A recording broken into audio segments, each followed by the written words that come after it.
सभी को राहुल विश्वकर्मा की तरफ से नवरात्रि की ढेर सारी शुभकामनाएं। जय माता दी, जय माता दुर्गे। जैसा कि आप सभी को मालूम है कि आज का जो त्यौहार है, आज जो दिन है, वो शारदीय नवरात्रि का पहला दिन है। हमारे हिंदू त्योहारों में सबसे पर्व त्योहार माना गया है हमारा यह जो नवरात्रि है, और दूसरा माना गया है हमारा दीपावली। त्यौहार तो बहुत से हैं, लेकिन यह नवरात्रि बहुत ही स्पेशल फेस्टिवल माना गया है। और मैं आज कुछ क्लासेस के बारे में नहीं टॉपिक डिस्कस करने वाला हूँ। आज मैं माँ दुर्गे यानी कि शारदीय नवरात्रि क्यों मनाते हैं, नवरात्र क्यों मनाते हैं, इस पे जो कहानियाँ हैं मैं उसके बारे में विचार विमर्श करना चाहता हूँ, कुछ बताना चाहता हूँ।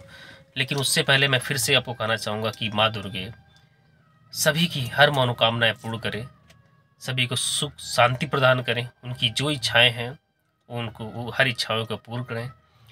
और सभी को जो माँ, जो बहनें, जो भाई, जो शारदीय नवरात्र के 9 दिन का नवरात्रि व्रत है, उनको इतनी शक्ति दें कि उनकी ये नवरात्रि सुख से और सही से अच्छे से संपन्न हो। मैं बताना चाहूँगा कि इस पे एक कहानी है। उस कहानी को स्टार्ट करने से पहले बताना चाहूँगा कि जो नवरात्रि एक ऐसा फेस्टिवल है जो हमारे साल में 2 बार आता है, जिसको एक शारदीय नवरात्रि कहते हैं, और एक जो नवरात्रि होती है वो हमारी होती है कि गर्मी का ग्रीष्म काल में होता है नवरात्रि। तो इस समय जो चल रहा है वो सितंबर या अक्टूबर में नवरात्रि कभी होती है। इस टाइम हमारे अक्टूबर में चल रही है, जो कि हमारा 15 अक्टूबर है। 15 अक्टूबर का पहला नवरात्रि का पहला दिन है। तो मैं बताना चाहूँगा कि ये ऐसा फेस्टिवल है जो हम हिंदू में जितने हिंदू धर्म को मानने वाले हैं, जितने सनातन धर्म को मानने वाले हैं, जितने माँ दुर्गे पे विश्वास करते हैं, वो तो नवरात्र साल में 2 बार रहते हैं। एक तो इस जो गर्मी के समय का होता है, और एक जो इस समय का है। कुछ लोग 9 दिन के व्रत रहते हैं, कुछ लोग पहले और लास्ट वाले व्रत रहते हैं। जैसे कि मैं भी आज मैं भी नवरात्रि का व्रत हूँ, और मैं बहुत हैप्पी हूँ, बहुत खुश हूँ कि मुझे ये समय मिला है कि मैं माँ दुर्गे का व्रत हूँ, और रहना भी चाहिए। अगर आप अपने हिंदू धर्म को मानते हैं, माँ दुर्गे पे विश्वास करते हैं, तो रहना चाहिए सबको।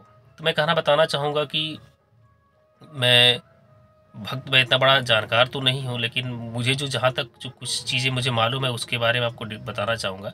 कि बताया गया है कि कई हज़ार साल पहले एक महिषासुर नाम का राक्षस रहता था, जिसका अर्ध शरीर एक असुरों का था, सुरों का था, शैतान का था, और आधा शरीर इंसान का था। वह ब्रह्मा जी का तपस्या किया, बहुत ज़्यादा तपस्या की। और तपस्या करने के बाद जब ब्रह्मा जी प्रकट होते हैं, उसके तपस्या से खुश होकर जब प्रकट होते हैं, तो उससे बोलते हैं कि तुम बताओ महिषासुर, मैं तुम्हारे व्रत से, तुम्हारे तपस्या से बहुत ज़्यादा खुश हूँ। तुम बताओ तुमको क्या वर चाहिए, क्या चाहिए। तो वह खुश होकर बोलता है कि हे प्रभु, मुझे कुछ नहीं चाहिए, मुझे केवल ये चाहिए कि मुझे कोई भी ना मार सके, कोई देवता ना मार सके, कोई भी मुझे ना मार सके। तो बोलते तथास्तु, जैसी आपकी इच्छा। उन्होंने वो ये वरदान देकर वो चले जाते हैं। लेकिन महिषासुर क्या करता है उसके बाद, जब उसको ये मालूम होता है कि मुझे कोई नहीं मारेगा, तो वह क्या काम करता है कि वह सभी देवताओं को परेशान करने शुरू कर देता है। जब सब देवताओं को परेशान करने शुरू कर देता है, तो सब देवता मिलकर विष्णु जी के पास, ब्रह्मा जी के पास और शंकर जी के पास जाते हैं कि आप ही हमारे कर्णधार हैं, आप ही हमारी रक्षा कर सकते हैं। क्योंकि अगर आप रक्षा नहीं करेंगे तो ये जो महिषासुर है ये हम लोग को खत्म कर देगा। और उसके बाद तीनों देवता, श्री विष्णु जी, श्री शंकर जी और श्री ब्रह्मा जी की तीनों शक्तियों के द्वारा एक शक्ति प्रदान होती है, जिसको आदि शक्ति कहा गया। यानी माँ दुर्गे का रूप धारण कर एक देवी का उत्पत्ति होती है।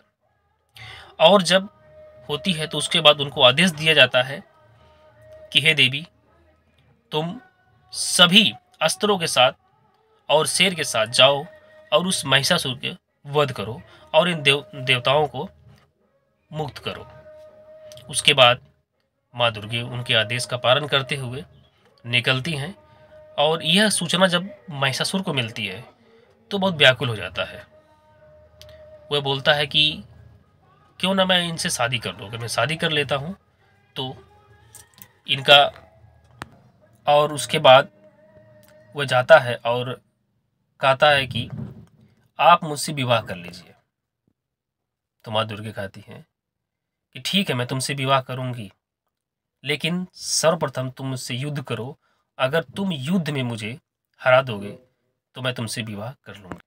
और यह जब सुनता है महिषासुर कि ये अगर मैं इनसे युद्ध करने में जीत जाता हूँ, मेरी जीत होती है, तो ये मुझसे शादी कर लेंगी। और यह करके कह के वो बोलता है कि ठीक है, मुझे आपकी शर्त मंजूर है और मैं आपसे युद्ध करूँगा। और जब युद्ध करता है तो होता क्या है, और महिषासुर और माँ दुर्गे में युद्ध होना शुरू हो जाता है। और यह युद्ध बहुत भीषण युद्ध होता है जो कि 10 दिनों तक चलता है।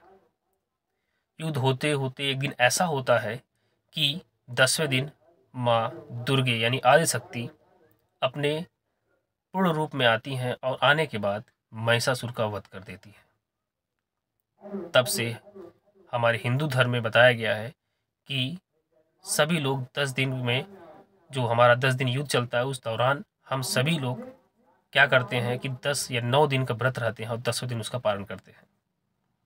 तो तब से शारदीय नवरात्र का जो त्योहार है शुरू हो गया और सारे हिंदू धर्म में जितने भी भक्त हैं सभी लोग तब से सभी लोग नवरात्रि का व्रत रहते हैं। और आज भी नवरात्रि है, जैसे हम भी आज व्रत हैं। फिर से मैं कहना चाहूँगा सभी को माँ दुर्गे सुख प्रदान करे, शांति प्रदान करे और सभी को अच्छे से इस नवरात्रि का ढेर सारी शुभकामनाएं। फिर से जय माता दी, जय माता दी।